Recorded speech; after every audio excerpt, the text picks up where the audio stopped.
Bonjour et bienvenue sur Codable.tv pour un nouvel épisode.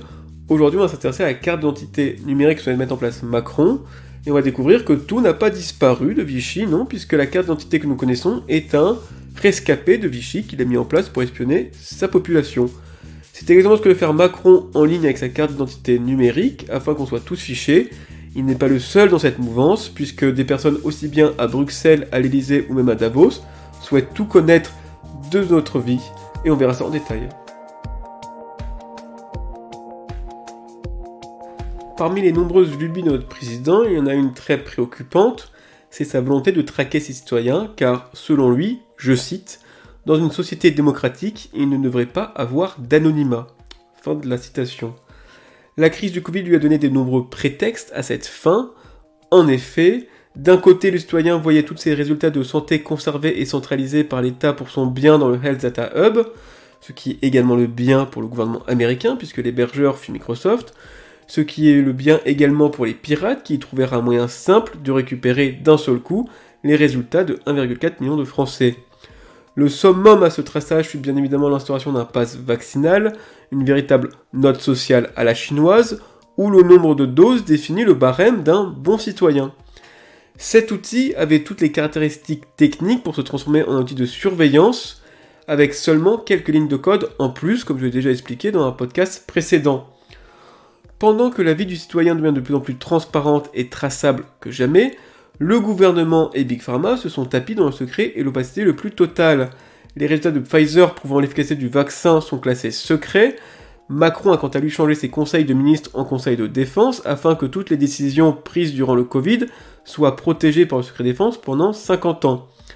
À cela s'ajoute l'affaire McKinsey, qui, au-delà de la simple évasion fiscale, jette un grand flou sur le fonctionnement de nos ministères. En effet, comme le soulignent les sénateurs, les consultants McKinsey se retrouvent à rédiger les directives à côté des agents gouvernementaux. Partant de là, les raisons derrière chaque décision et le potentiel conflit d'intérêts deviennent opaques et peu auditables. Nous avons donc d'un côté la vie des citoyens de plus en plus épiés, fliqués, contrôlés, par ceux-là même qui accroissent davantage le secret défense, le secret des affaires et l'opacité de leurs décisions. Ainsi, il n'est plus rare de voir nos élites s'en prendre directement à des technologies comme le Bitcoin, le chiffrement ou l'anonymat en ligne par le VPN ou Tor. Ces technologies permettent justement aux citoyens de conserver sa vie privée malgré la pression de l'État. Puisque visiblement l'Union européenne s'attaque à interdire le Bitcoin et le chiffrement, Macron se focalise actuellement sur l'anonymat en ligne avec comme mission d'instaurer une identité numérique. Et justement, la carte d'identité numérique a une longue histoire en France. Pendant plusieurs siècles, en France, un passeport interne, un passeport d'ouvrier ou encore un sauf-conduit étaient nécessaires pour se déplacer sur le territoire. Ces documents étaient abolis par les républicains durant le Second Empire pour éviter la surveillance de l'État. Ce n'est que le 27 octobre 1940, sous le régime de Vichy, que la carte d'identité que nous connaissons a été instaurée. À la différence des passeports internes qui étaient obligatoires uniquement si on se déplaçait sur le territoire ou si on était étranger, la carte d'identité devient obligatoire pour tous les Français.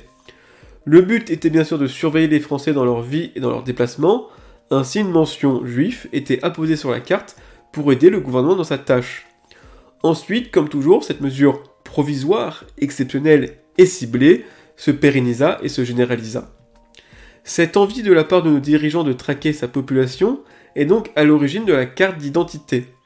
Cette volonté se perpétue avec nos dirigeants actuels, aussi bien à l'Elysée, à Bruxelles ou encore à Davos, qui veulent pousser le contrôle d'identité en permanence et partout. Bien que l'on contrôle déjà nos identités pour n'importe quelle démarche administrative, ou lors d'un contrôle dans la rue, et il n'y a encore pas si longtemps pour aller au restaurant, le contrôle n'est pas encore permanent dans nos vies. Or, avec l'instauration de la reconnaissance faciale, notre visage devient notre carte d'identité. Le gouvernement peut ainsi nous contrôler en permanence dans la rue, dans les transports ou dans les bâtiments. Il reste malheureusement encore un endroit où même la reconnaissance faciale ne peut pas contrôler votre identité. C'est Internet. Internet reste le dernier bastion de l'anonymat dans nos vies. Le gouvernement a bien sûr légalisé le traçage continu par adresse IP sur Internet, notamment avec les lois renseignements, mais des logiciels comme les VPN ou Tor permettent de le contourner. Je vous rappelle une vidéo que j'ai faite là-dessus pour savoir comment protéger sa vie privée sur Internet. Heureusement, le gouvernement a pensé à tout. Et grâce à la carte d'identité numérique, Internet ne sera plus anonyme. L'État souhaite débuter par certains sites comme les réseaux sociaux ou les sites pornographiques, mais il pourra les généraliser très facilement, par exemple en liant votre carte d'identité numérique à votre box Internet. Ainsi, chaque requête faite sur Internet sera liée à votre identité numérique, et même si vous passez par un VPN ou Tor, il ne pourra plus vous protéger. Ainsi, dans la rue ou sur Internet, votre surveillance deviendra permanente et totale. Voilà une belle mission réservée à Bruno Le Maire, l'actuel ministre du numérique. La vision de Macron prolonge celle de Vichy en son temps. Le père du peuple se doit de tout savoir de ses citoyens pour les protéger contre les ennemis de la nation, pendant que lui-même se drape dans le culte du secret. Voilà, c'est tout pour le podcast. N'hésitez pas à me retrouver sur codable.tv pour de nouveaux épisodes et de nouvelles vidéos. À très bientôt.